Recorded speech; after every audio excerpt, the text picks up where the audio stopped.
सलाम उस पर के जिसने बेकसों की दस्तगीरी की, सलाम उस पर के जिसने बादशाही में फ़कीरी की, सलाम उस पर के असरार महब्बत जिसने समझाए, सलाम उस पर के जिसने ज़ख़म खाए फूल बरसाए, सलाम उस पर के जो बेकसों को क़ुबाए देता था, सलाम उस पर के जो गालियाँ सुनकर भी दुआएं देता था, सलाम उस पर के जिसके गद न चांदी थी न सोना था। न मैं का ज़िक्र न पीने की बात करते हैं, न मैं का ज़िक्र न पीने की बात करते हैं, हम अहले दिल है और मदीने की बात करते हैं। वो मुर्दा दिल है जो काइल नहीं हयातुन नबी के, वो मुर्दा दिल है जो काइल नहीं हयातुन नबी के, हम जिंदा दिल है और जीने की बात करते हैं। ज़मा मुहतरम यो अज़ीम म्याश पमुंगो तासो बांधे रा रवाना दा और दासे अज़ीम म्याश ता चे रब ज़ुल जलाल कुरान करीम के ज़िक्र कई और तारीफ़ बयान है। शहरु रमज़ान अल्लज़ी उन्ज़िल फ़ीहिल क़ुरआन, रमज़ान म्याश अग़ा म्याश ता चे पाए के रब ज़ुल जलाल कुरान करीम नाजिल कर दे और दा से कुरान करीम नाजिल कर दे कि द तमाम आलम द पारा द हिदायत सबब दे। हुज़ूर सल्लल्लाहु अलैहि वसल्लम से कल मदीने मुनव्वरे ते तशरीफ़ रोड़ो नो यहूदियानो रोजनी वाले वा नबी करीम सल्लल्लाहु अलैहि वसल्लम तपोस करो चे दादवी रोजा पस वजनी वाले दा नो यहूदियानो उविल चे बदी उरस बांधे अल्लाह जल्ल शानुहु बनी इसराइल उता द फ़िरऔनियानो न निजात वर कड़ो फस्वामहु मूसा अलैहिस्सलाम न मूसा अलैहिस्सलाम बिया दागे पर शुक्राना के रोजा निवले वा लसम द मुहर्रम बांधे आशूरी रोजा चे वतवीले कीगी नबी अलैहिस्सलातु वस्सलाम ओ फरमाइल नहनु अहक्कु बिमूसा मिनकुम, मुस्तासु न ज़्यादा हकदार चे द मूसा अलैहिस्सलाम पर सुन्नत व अमल को। नबी अलैहिस्सलातु वस्सलाम हुक्म ओ फरमाइलो चे दगा दा आशूरे रोजा तासु मुनी से ए मुसलमानानो और द दीन यो रोजा मख के या यो वसराबाद के बलम शरीक के नहम और लसम मुहर्रम या लसम और यो लसम मुहर्रम शरीक के चे द यहूदियानो सरा मुशाबहत रानिशी खालिफुल यहूद व नस्वारा, यहूद व नस्वारा मुखालफत पकवे मुक्तदा हुक्म दे। नबी करीम सल्लल्लाहु अलैहि वसल्लम ओ फरमाइल द बुखारी रिवायत ते चे यो रोजा वसरा मख के यो वसरा बाद के द मूसा अलैहिस्सलातु वस्सलाम ताबेदारी बमराशी और द यहूद मुखालफत बमराशी। दागी नफास नबी करीम सल्लल्लाहु अलैहि वसल्लम ओ फरमाइल इन्नल्लाह फ़रज़ सियाम रमज़ान, चे यकीनन अल्लाह जल्ल शानुहु द रमज़ान रोजे पता सु फ़र्ज़ करी दी वसनन्तु लकुम क़ियामहु और द रमज़ान दशपो क़ियाम मा पता सो सुन्नत गर्ज़वले दे। फ़मन स्वामहु वक़ामहु, सोक चे द रमज़ान रोजी उनिसी और ब्या दशपे क़ियाम तरावीह उकड़ी ईमानन व इहतिसाबन, द ईमान प हालत के व द सवाब प उम्मीद सरा, खरज मिन ज़ुनूबिही कयौमिन वलदतहु उम्मुहु, नो दा बद गुनाहुन न दा से पाकशी लका ची यो माशूम पैदा शी व द गुनाहुन न पाक। नो दुमरा करीम रब ज़मोस्तासु दसे करीम बचर तवी चे पयो रोजो पदो रोजो माने ज़मोस्ता मग़फ़िरत नसीब कई और टोल गुनाहुन माफ़ कई। मुंग प दुनिया के ढेर करीम लीदे लीदी पखल को माने सखावत कई रहम कई खोचे कल मुक़राशी ब्या द ताग़ यादई चे ता सर माख़ कड़ियो तो सिंग ज़मा मुखालफत के हो रब ज़ुल जलाल दा से करीम रब दे چې وغواړي ان الله یغفر الذنوب جميعا ټول ګناهونه ته معاف کوي هیڅوک ته تپوس کولو والا نشته د دې وجنا د صحابه دا عمل بو چې کله د رجب میاشت په اولیدل شو نو زمون مشرانو صحابه او نبی کریم صلی الله علیه وسلم به دعاګانې شروع کړي اللهم بارک لنا فی رجب و شعبان وبلغنا رمضان یا الله په رجب او په شعبان کې مونږ ته پاره برکت واچي او د رمضان میاشت مونږه اورسه د 15 شعبان په شپه باندې با حضرت عمر رضی الله عنه او عبد الله ابن مسعود رضی الله عنه خصوصي دعاګانې به کولې او څه دعا به کوله یا الله کو په دغه شپه کې زمونږ نمونه د نیک بخت په رجستر کې لیکل شوی نو فثبتنا یا الله برقرار وساتي او کو د نیک بخت په رجستر کې نه د بدبخت په رجستر کې نو یا الله وکتبنا سعداء مونږ د نیک بخت په رجستر کې ولیکي دا هغه خلک چې په دنیا کې په جنت زیره راغلي دا هغه خلک چې د نبی علیہ الصلوۃ والسلام حضرن سفرن ملګری پاتې شوی دي دا هغه خلک چې د نبی علیہ الصلوۃ والسلام سره یوځای هجرت کړي دي د نبی کریم صلی الله علیه وسلم سره یوځای جهاد کړي دي دا غي متعلق رب ذوالجلال د مغفرت اعلان کړي دي په دنیا کې رضی الله عنهم ورضوا عنه هغه زمره د عاجزین اړه دعا غواړي او مونږه باوجود د کمی او د کوتاهی نه باوجود دا چې جسم هم ټول په ګناهونو کې ملوث دی چرته هم داسې دعا نه غوښتې نو د دې وجې نه په هغې ته هغه نعمت چې په جنت کې به ټولو نه آخره کې ملاویږي د الله رضا او ته په دنیا کې الله اول نصیب کړ دا مونږ ولې ته تنزل شکار یو رب ذوالجلال فرمایي چې کله مسله را پیښه شي ما نه وغواړه ادعوني استجب لكم زه د دعا قبلوم او چې مونږ ته کله مسله را پیښه شي مونږ اول د مخلوق دروازې لزو خالق را نه پاتې نبی کریم صلی الله علیه وسلم فرمایي الصيام جنة دا روزه ډال د ډال په وجه انسان دا دشمن د وار نه حفاظت کوي فلا يرفس ولا يجهل خو چې درسو پر انسان په ګناه کې مبتلا نشي چې درسو پر انسان جهالت اختیار نکي فإن امرؤ قاتله او شاتمه کو یو سړی تا سره د روزې په حالت کې جنگ کوي یا د تبد رد وي کنزلی کوي درتا فليقل نبی علیہ السلام تعلیم را کوي فليقل نو ورته وایا انی صائم چې زه روزدار یم بھائی تعالی دا بدرت ته نه په جواب کې او نه د کنزل کومه او نه سره جنگ کومه زما روزه ده بیا نبی کریم صلی الله علیه وسلم قسم خوري والذي نفسي بيده فاغ ذات مې د قسم وی چې دا چا په دست قدرت کې زما ساد او زما روح دی لخلوف فم الصائم اطيب عند الله من ريح المسك چې د روزدار د خولې هغه بدبویي د الله په نسبت دی د مشکو د خوشبو نه زیاته خوښه ده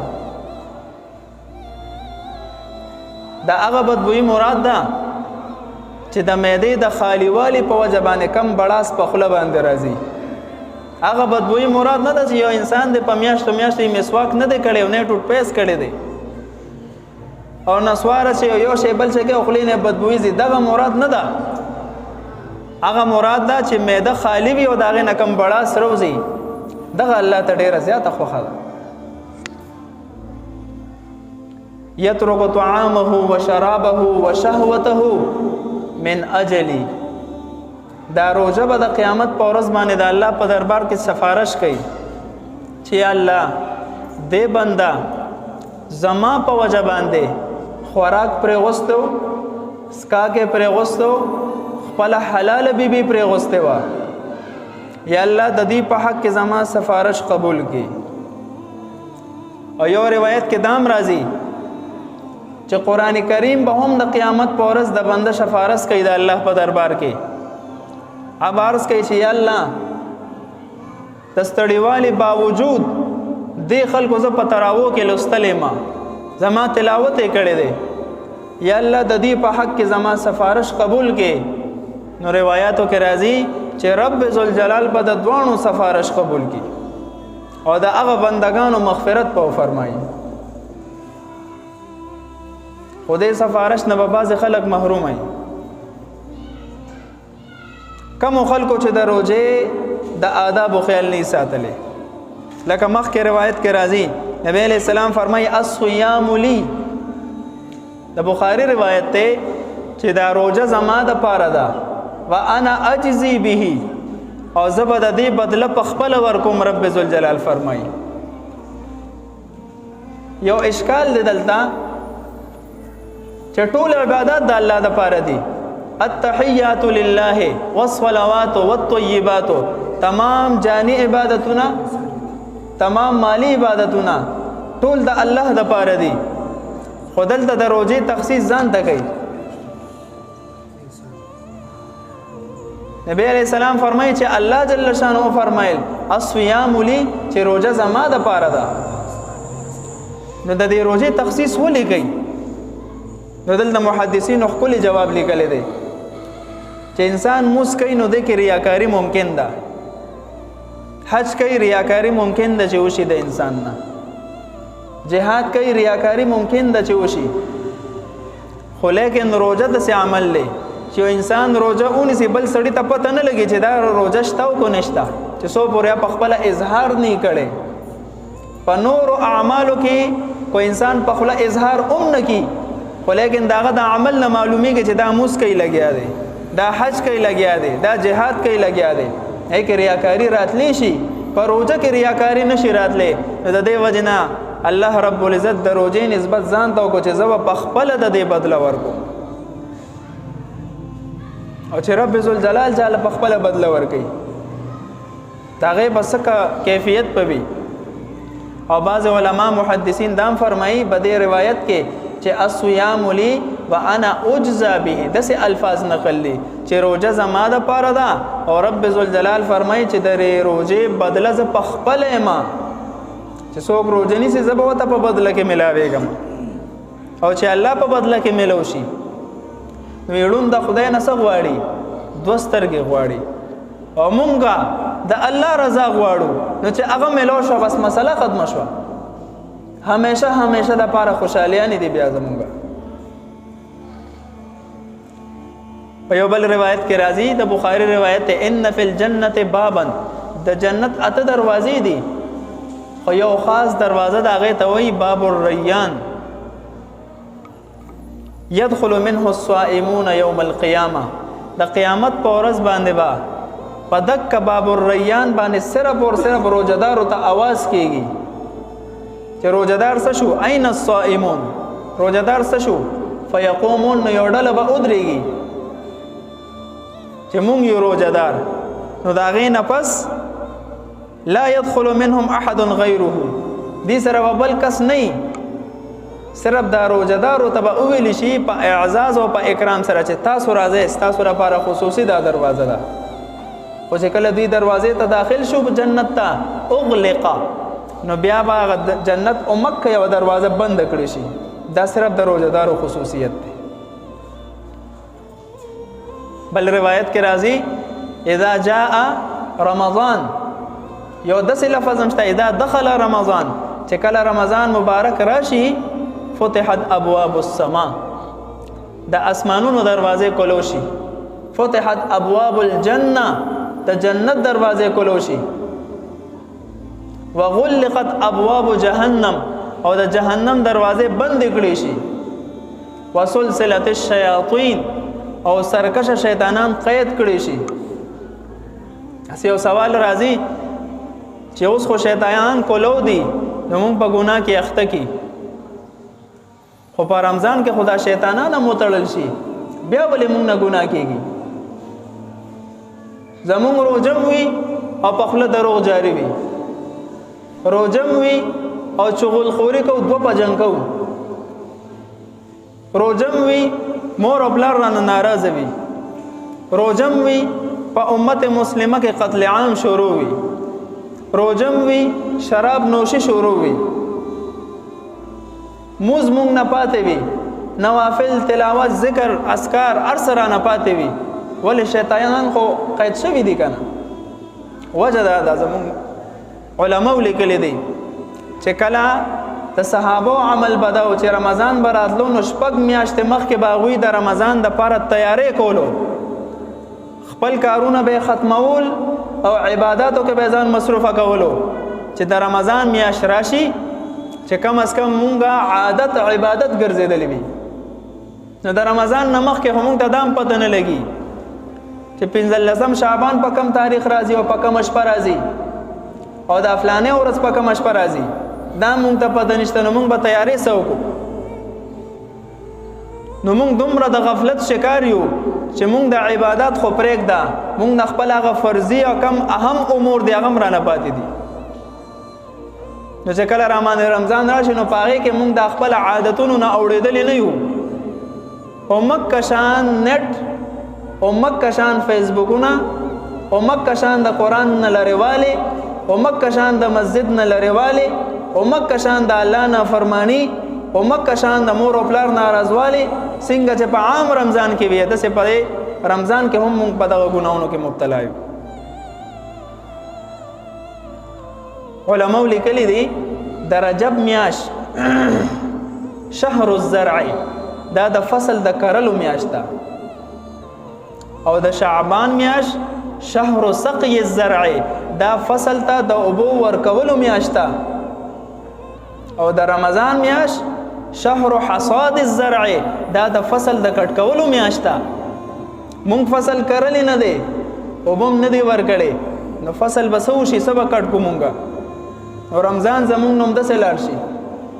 د رمضان د برکاتو نه محرومه پاتې شو نبی کریم صلی الله علیه وسلم فرمای من لم يدع قول الزور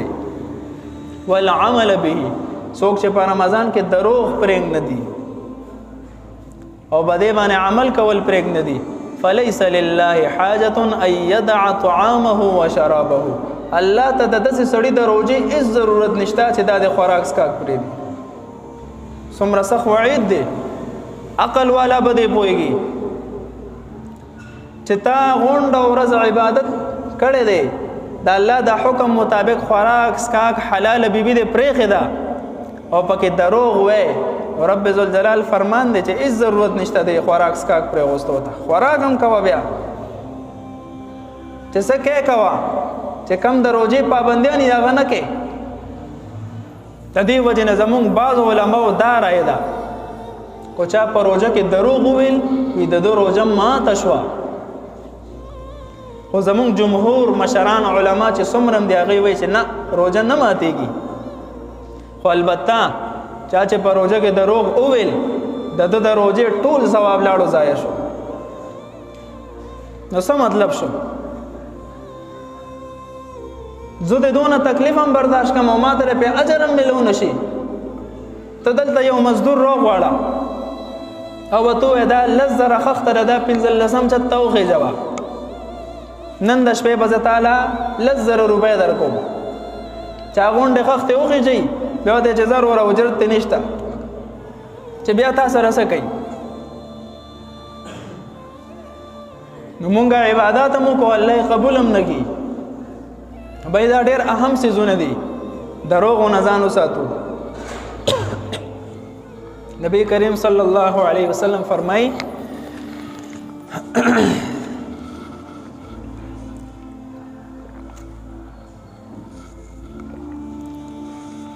من يضمن لي ما بين لحييه وما بين فخذيه اضمن له الجنه څوک چې مال د دوو سيزونو ضمانت راکړي زه ول د جنت ضمانت ورکوم صحابه حیرانو چې دا دوه سيزونه بسې ما بین لحیی د دوه جبړو په درمیان کې چې کم سیز د جبه مبارکه ونی ولا د دې جبه ضمانت ترا کې چې دا به صحیح استعمالو ویزه د جنت ذمہواره او ما بین لحیه و ما بین فخذیه د دوه پتونانو په میس کې چې کومه شرمګاه ده چې د دې حفاظت ګارانټي راکړي چې دا به صحیح استعمالوم حرامو کې به نه استعمالوم نو زه ولوي د جنت ضمانت ورکوم بس دا جبه لګه محفوظ وساتو د دې جبه په وجه باندې ډېر خلک جهنم ته ځي سجلو شو کتا ته یو کس دوه درې خبرې زیاتې وکړي ته صبر وکړه کنه په یو روایت کې راځي یو انسان دی هغه خو بدله اغستې شي د چانه او بیا هم د الله د رضا لپاره معاف کو د جنت په میانس کې به الله د ته محل ورکړي خو بدله اغستې شي او وای نه غسته بس د الله د رضا لپاره معاف د جنت په میانس کې به الله د ته محل ورکړي دا خبره لګي آسان ښکاری اورېدل یې آسان دي او چې کله د عمل میدان راشي کنه بیا موږ نار سپاتې بیا موږ خپل د پښتو کتاب رانیولې د الله کتاب هم پرې غوستي دا د پښتو کتاب به موږ بل طرف ته بوزي بیا به ډېر افسوس وکړو خو هېڅ څه به نه میلاوېږي دا کتاب دی دا د کم ته چې موږ وخت نه ورکوو دې کې کامیابي ده دې طرف ته رجوع پکار ده دې کې تدبر او غور پکار ده مونږ چې را پاسو سار موبایل وګورو چا خو به میسج نه کړي خدام کله غور نه دی کړی چې دا دومره لوی میسج د الله د طرف نه راغلی دی دې کې معنی څه مطالبه ده او کم خلک چې دې له ټایم ورکړی دی هغه مونږ ته اوزګار خیل ښکاري دا اوزګار دی وایي چې دا سترګې پټې شي بیا به پته ولګي چې کم خلک اوزګار وي تاسو اوزګار به کو قرآن والا اوزګار وي دا مونږ نه وایو چې روزګار پرېږدئ روزګار زمونږ ضرورت دی کوو به مونږ هم کوو خو بھائی دا مقصد دی مقصد او ضرورت کې فرق و بیجنا روزګار ضرورت دی کوو به خو دا مقصد دی دې دپاره مونږ راغلی یو زه تا ولیږم یو کار پسې تال ته په نورو کې نښتې نو عبس ته ستا کوشش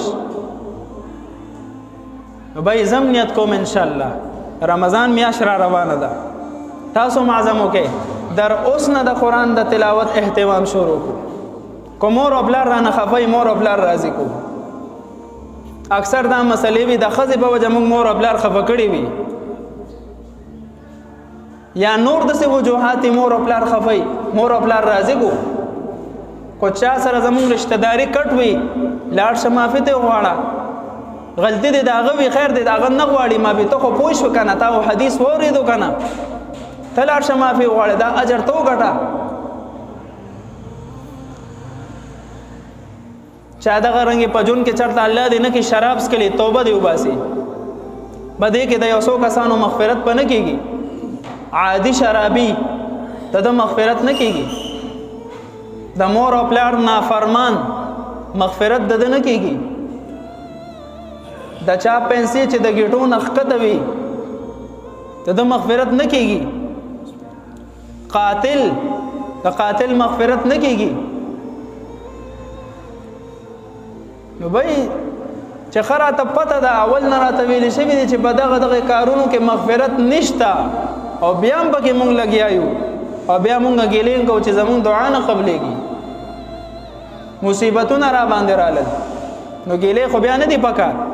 زمونږ مشران وایي چې څنګه اعمال بره لګي هغه شان فیصلې هم راځي اعمالکم عمالکم ستاسو اعمال په تاسو باندې حاکمان دي چې څنګه عمل لګو هغه شان فیصله به راځي نو زم نیت کوم انشاءالله کو کمی گناهونه مونږ نه شوي تاسو نه شوي توبه وباسو الله ته توبه وباسو الله ګوره ډېر قدردان ذات دی د یو اوښ کې چې الله څومره قدر کوي دومره بل څوک نه کوي زمونږ یو بزرګ هغه یو ناشنا خبر وکړه وی تاسو ته زه د الله جل شانه نمبر درکم چې ستاسو سم مسله را پیښیږي بس هغه میلاوئ ستاسو به حل کېږي نو هغه سامعین حیران شو چې د الله جل شانه نمبر وی آو جی وی 222 مطلب دا د دې اول دونه مراد ده چې د شپې په 2 بجې به راپاسې د دې دویم دونه مراد ده چې 2 رکعاته نفل به وکړې او د دې دریم دونه مراد ده چې دوه اوخ کې به الله ته تویږي ته بیا ګوره چې ستا مسله حل کېږي که نه حل کېږي زمونږ مسایل راشي نو اول مونږ د مخلوق دروازه ټکو او چې کم د مسایلو د حل کولو اعلان کېږي د تهجد ټایم کې رب ذوالجلال د خپل شان موافق دنیاوي اسمان ته راشي او اعلان کوي هل من مستغفرن څوک مغفرت طلب کوونکی شته فاغفروه چې مغفرت وکم هل من مسترزقن څوک رزق طلب کوونکی شته چې رزق ورکم هل مبتلن څوک پریشان حال شته چې پریشانی حل کم په هغه وخت کې مونږ ودیو جی چې سهار شي نو پریشان یو